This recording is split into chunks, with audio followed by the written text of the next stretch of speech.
Un rey anciano mastica veneno puro en una torre asediada.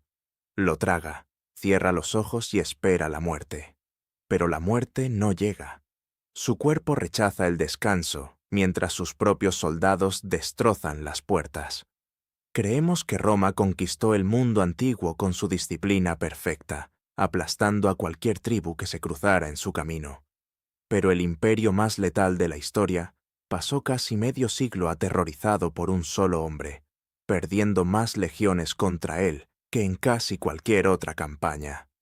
El terror que este monarca del Este plantó en Roma fue tan absoluto que sus generales rompieron sus leyes sagradas para detenerlo, iniciando el colapso de su propia república.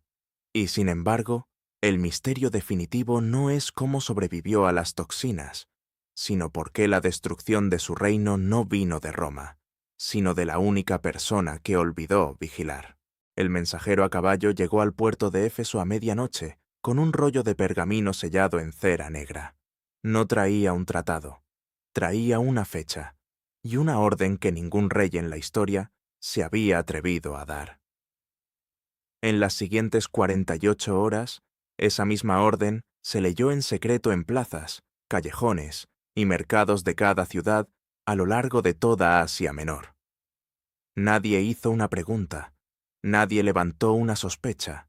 Lo que el hombre que firmó la carta había diseñado no era una batalla militar, sino un exterminio sincronizado con una precisión que desafiaba a la época. El monarca del reino del Ponto, un territorio que los senadores de Occidente apenas miraban de reojo en sus mapas, había calculado matemáticamente el aniquilamiento de 80.000 ciudadanos extranjeros en una sola noche. Y lo logró. Cuando el sol cayó el día señalado, los habitantes locales cerraron las puertas de las murallas, bloquearon los puertos, incendiaron los barcos, y entonces, con cuchillos, espadas y fuego, masacraron a cada hombre, mujer y niño que hablara con acento latino. Asesinaron a los mercaderes en sus camas, arrastraron a los recaudadores de impuestos fuera de los santuarios sagrados, donde intentaban refugiarse, y los destrozaron en los escalones de los templos de los dioses antiguos. Roma perdió en una noche más ciudadanos que en décadas de guerras abiertas. Y aquí está el hecho que los historiadores evitan discutir. La verdad que desgarra la imagen de Roma como la civilización perfecta. Aquellos 80.000 cadáveres no pertenecían a familias inocentes de campesinos.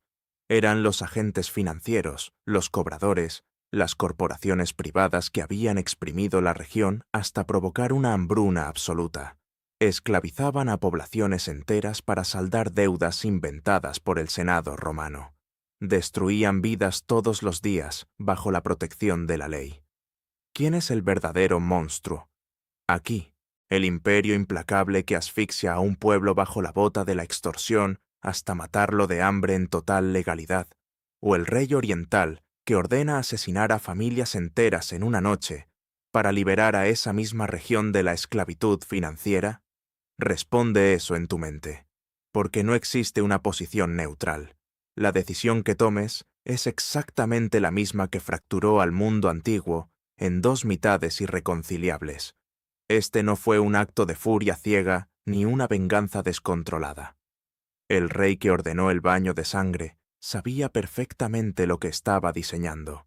Al obligar a las ciudades asiáticas a derramar sangre romana de forma tan brutal, las manchó con una culpa que nadie en la capital de Occidente perdonaría jamás.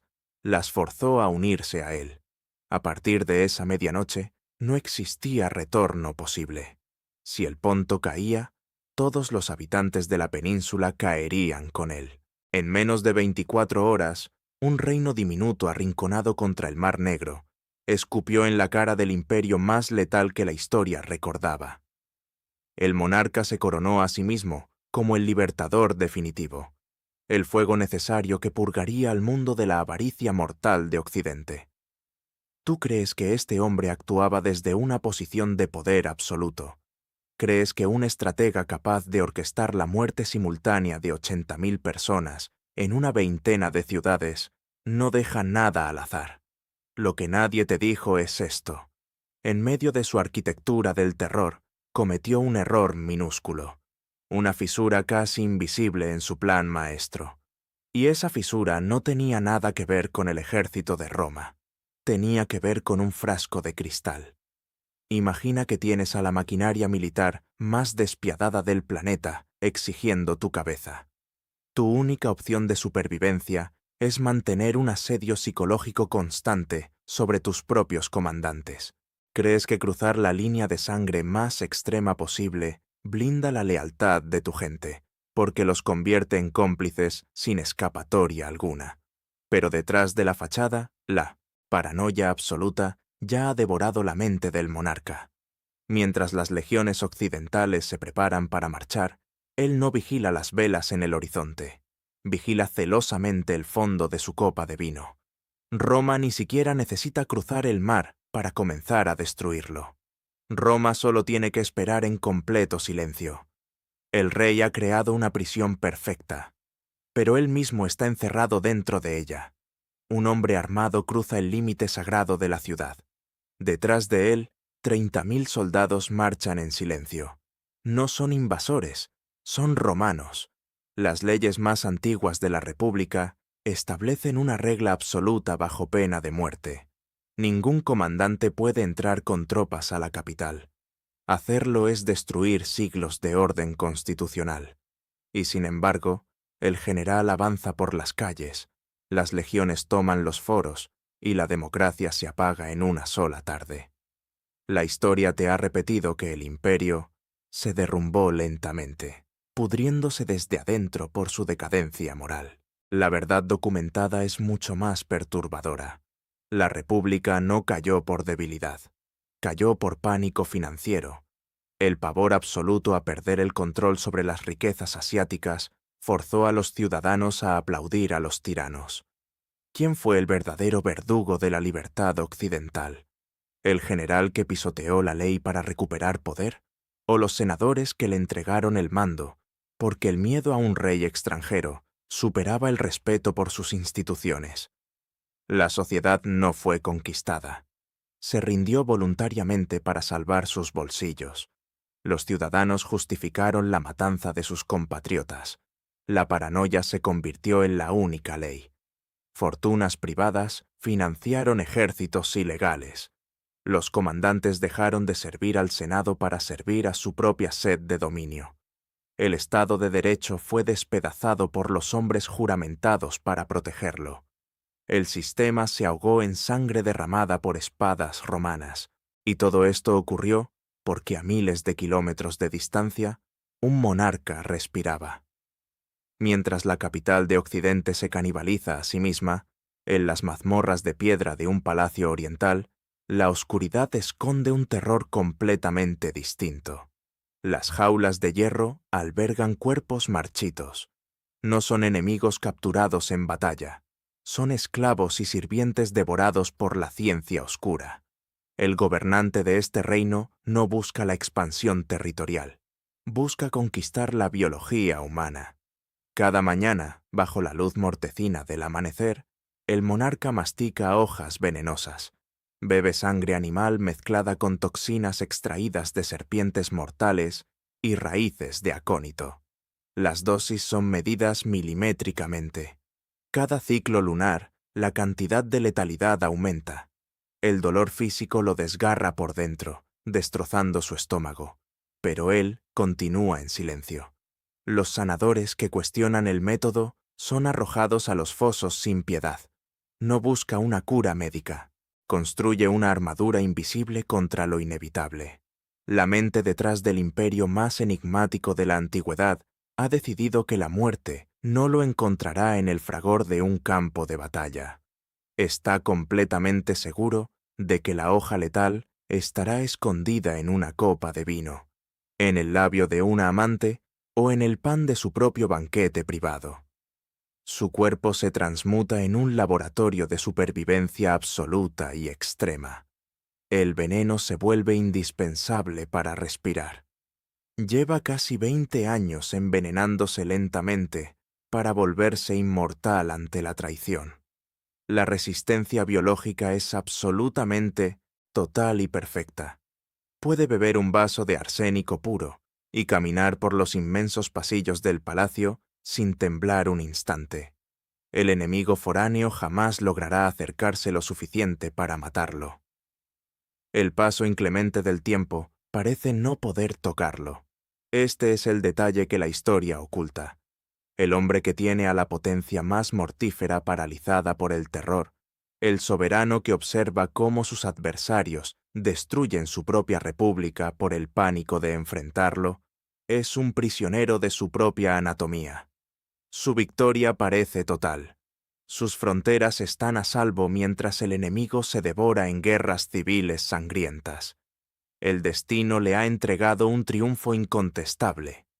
Ha ganado sin mover a un soldado fuera de sus tierras, pero en el silencio de sus aposentos, el antídoto quema sus nervios.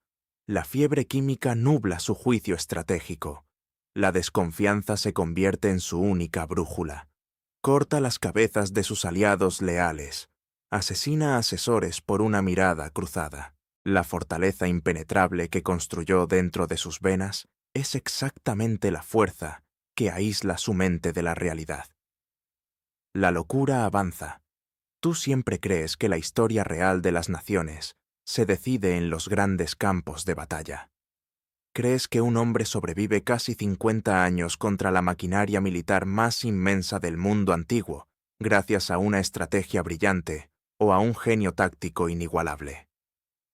Mírate bien, ahora. Pregúntate cuántas veces has confundido la simple supervivencia con la victoria real. Durante 4 décadas completas, las crónicas dictaron que el rey del Ponto era completamente indestructible. Los ejércitos occidentales cruzaban el mar una y otra vez. Generales despiadados, forjados en el fuego absoluto de las guerras civiles que el propio monarca había provocado en la capital romana, desembarcaban con cientos de miles de soldados sanguinarios. Y cada vez, el soberano oriental parecía resurgir de sus propias cenizas con una brutalidad aún mayor. Quemaba sus ciudades antes de entregarlas al invasor. Envenenaba los pozos de agua dulce de su propio pueblo para frenar el avance continuo de los latinos. Las legiones marchaban sobre una tierra que se devoraba a sí misma sin mostrar piedad por sus habitantes. Aquí es donde el hilo que seguías se rompe por completo. Pensabas que observabas la epopeya de un libertador asiático resistiendo heroicamente el avance del imperialismo occidental. Pensabas que la inmunidad tóxica de sus venas, su obsesión biológica de consumir antídotos diariamente, era el escudo que protegía a toda su civilización de la extinción total y absoluta. Lo que los documentos de la época intentan ocultar bajo pesadas capas de propaganda política es un hecho absolutamente demoledor. El reino del Ponto nunca estuvo ganando la guerra armada. El reino estaba protegiendo su imperio frente a la codicia insaciable de los romanos. Estaba utilizando a su pueblo como un escudo humano para proteger su obsesión de mantenerse vivo. Cierra los ojos un solo segundo. Imagina la maquinaria económica necesaria para sostener casi medio siglo ininterrumpido de conflicto bélico contra una superpotencia mundial implacable. Cientos de miles de vidas campesinas arrojadas a trincheras sangrientas. Rutas comerciales milenarias bloqueadas hasta asfixiar lentamente a todos los inmensos mercados locales del este. Generaciones de jóvenes desaparecidos en montañas nevadas para cumplir los delirios tácticos de un hombre enfermo que ni siquiera confiaba en ellos. El verdadero enemigo de los pueblos asiáticos no vestía armaduras de hierro forjado en la península itálica. Llevaba una corona helenística de oro macizo y vivía completamente aterrorizado en un palacio de piedra oscura. Roma comprendió esto mucho antes que nadie en el continente oriental. Los senadores occidentales dejaron de enviar inmensos ejércitos para aniquilarlo rápidamente en una batalla frontal. La táctica militar cambió en el más absoluto y escalofriante de los silencios. Comprendieron que la resistencia biológica del monarca era verdaderamente una prisión perfecta y sin muros. Solo necesitaban mantener una presión constante y asfixiante en las fronteras del norte. Forzarlo a gastar la última moneda de plata de sus arcas reales.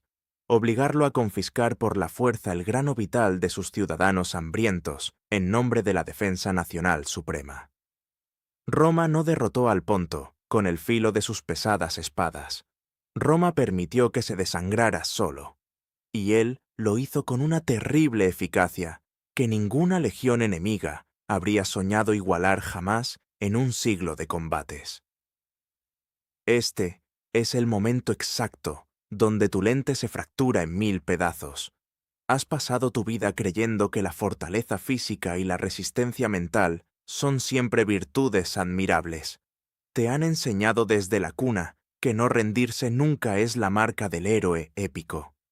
Lo que nadie te dijo jamás es que la resistencia infinita y ciega tiene un costo humano incalculable. La obsesión tóxica del soberano oriental funcionó a la perfección. Ningún asesino cruzó su piel blindada. Ningún veneno detuvo su corazón. El hilo del terror biológico absoluto y la brutal guerra civil romana se cierra definitivamente justo en este instante, no con una victoria militar gloriosa, sino con un fracaso verdaderamente monumental del cálculo matemático humano. Y si el mayor peligro de tu propia civilización nunca fue la fría espada de tu enemigo invasor, sino tu obsesión enfermiza y absoluta por evitar morir en este oscuro día? El sonido que rompe esa quietud no es el golpe de los arietes latinos contra las puertas de roble de la capital. Es el eco metálico de una traición orquestada durante casi medio siglo. El rey que masacró a 80.000 extranjeros para levantar un muro de sangre entre su nación y el occidente, olvidó vigilar sus espaldas.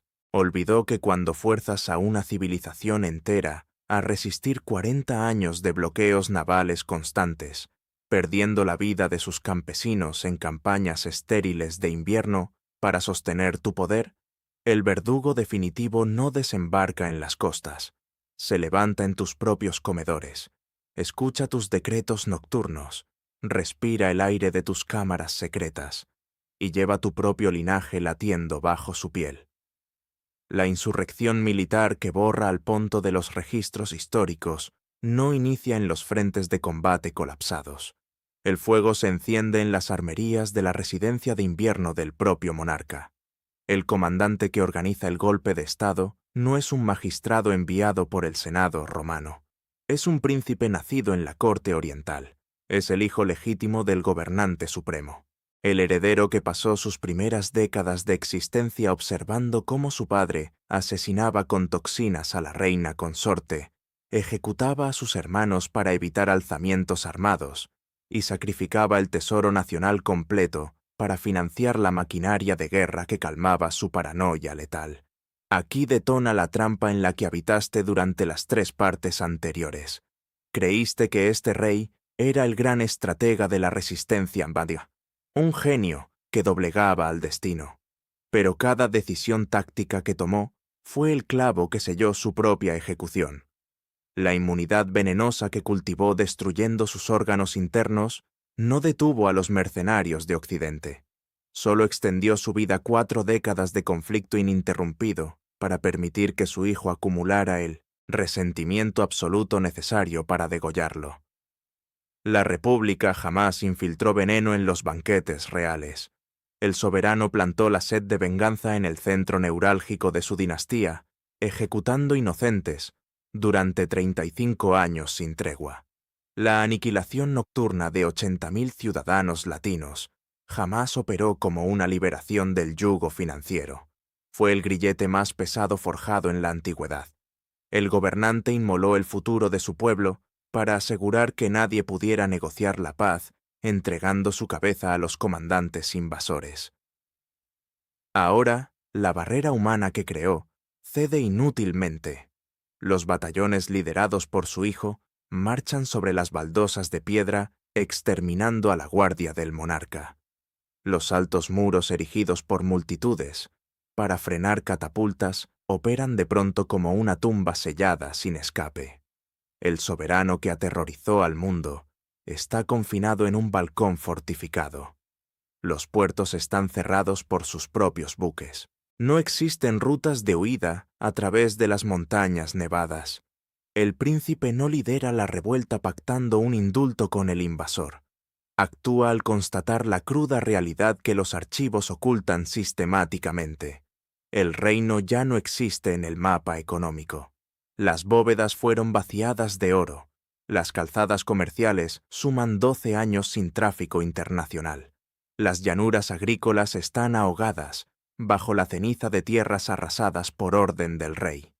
El príncipe constata que si obedece ciegamente 12 meses más, su corona será el simple control administrativo de una morgue inmensa. La urbe italiana, cruzando el abismo marítimo, asimila la caída con fría precisión. Sus instituciones cívicas fueron liquidadas por líderes militares que usaron el pánico a este enemigo para secuestrar el Senado armado. La democracia latina se disolvió intentando atrapar a un hombre que iba a ser despedazado matemáticamente por su propia sangre. La simetría del cataclismo histórico es contundente y desoladora. Todo el recuento de fallecidos, los puertos silenciados y las economías destruidas no solucionaron un solo problema de fondo. Las dos estructuras dominantes demostraron que la aniquilación definitiva nunca exige invadir territorios extraños. Únicamente requiere que un miedo patológico asuma el comando férreo de las resoluciones de una cabeza reinante. Tras ello, los sometidos fabrican la soga por inercia silenciosa. El anciano rey se arrastra por el suelo de mármol de la torre principal. Afuera, los gritos de sus propios soldados inundan la noche. Su primogénito ha dado la orden de derribar las gruesas puertas de roble. No existe escapatoria. No habrá rescate de última hora. El monarca oriental saca el pequeño frasco de cristal que lleva escondido entre sus ropas desde hace más de 50 años. El mismo frasco que mencionamos en la primera noche de sangre. Rompe el sello de cera negra. Vierte el polvo letal directamente en su boca. Mastica el compuesto más tóxico jamás diseñado en el mundo antiguo. Es una dosis inmensamente concentrada. Bastaría para aniquilar a 50 hombres adultos en segundos. Se tumba sobre la piedra pulida. Cierra los ojos pesadamente. Espera que la oscuridad reconfortante lo cubra para escapar de la humillación de ser exhibido en una jaula de hierro por las calles de la capital enemiga. Pero la muerte no llega. Los minutos pasan lentamente. El dolor prometido no aparece. Su pecho sigue subiendo y bajando con una constancia verdaderamente aterradora. El rey abre los ojos y contempla el techo de la fortaleza, y en este instante preciso, la lente a través de la cual has mirado toda esta historia se hace añicos de forma irremediable. El gobernante creyó durante casi 5 décadas que su resistencia biológica era su mayor armadura táctica. Pensó que consumir toxinas cada mañana bajo la luz del amanecer lo convertía en un semidios invulnerable a las intrigas occidentales. Pero la naturaleza guarda una ironía despiadada. Su obsesión patológica por evitar el final no lo salvó.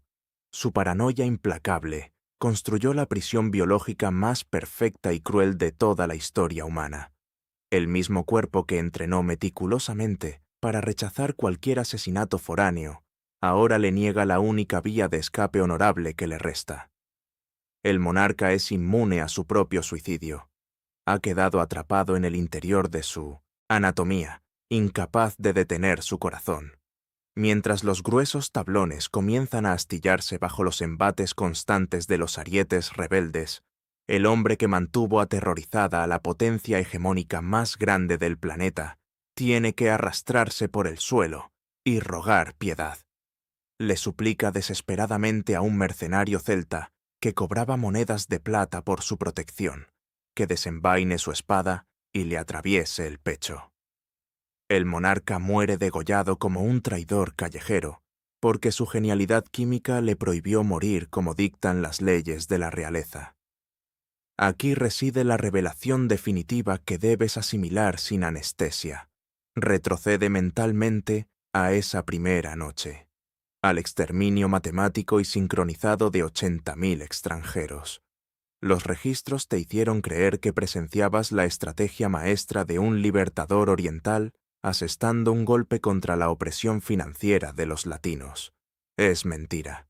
Aquel baño de sangre no fue un acto de poder. Fue el producto del pánico absoluto de un hombre aterrado por su sombra. El soberano jamás planeó conquistar la península occidental. Todo su imperio levantado, todas sus purgas familiares despiadadas, no fueron más que la respuesta violenta de un ser consumido por un miedo incontrolable. Aterrorizó al occidente no por ser invencible, sino porque él temblaba de pavor constante en el refugio de sus recámaras. ¿Y qué respuesta dio la invencible capital del mundo conocido? La guardiana de la ley republicana tomó a este monarca paranoico, a este anciano atrincherado que únicamente deseaba que el mundo lo dejara en paz con sus antídotos amargos, y lo transformó deliberadamente en la amenaza existencial más gigantesca de su era. Los estrategas itálicos sabían que el enemigo oriental carecía del poder real para aniquilar su nación, pero necesitaban fabricar un monstruo para mantener hipnotizados a sus propios ciudadanos. Explotaron el fantasma del rey venenoso para que la población, ahogada en terror, entregara su libertad por voluntad propia. La república democrática más sofisticada de la antigüedad no fue destrozada por una espada extranjera. Se ahorcó al arrojarse a los brazos de tiranos locales para protegerse de un viejo, envenenándose muy lejos. Las cadenas que sostienes jamás son forjadas por el enemigo oculto, sino por el miedo que te convence de ponértelas tú mismo.